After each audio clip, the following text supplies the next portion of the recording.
So let's look at this eyepiece and the issue on the inside of the. On closer inspection, we can see that there is a number of issues. First, there is a gap between the eye cylinder and the head. So here I drop it down to its lowest subdivision, and we then isolate the eyepiece cylinder with Shift and Control.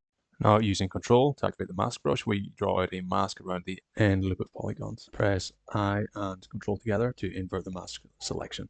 I click the Move button at the top of the UI to activate my 3D gizmo. I'm going to scale the polygons down to 0 in Z, the Z-axis, and that'll hopefully flatten that shape out. When we navigate around, we can see that that hasn't quite worked.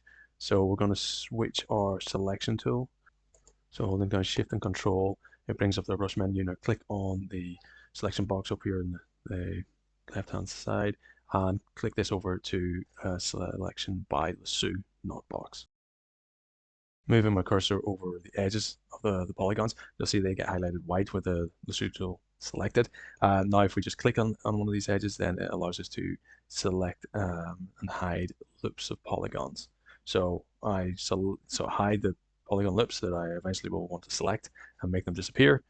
Then I mask what's visible, reveal the hidden polygons again, and then just use the gizmo, scale, move, rotate tools to manipulate the polygons into place, and then hopefully take away that gap between the eyepiece and the headpiece.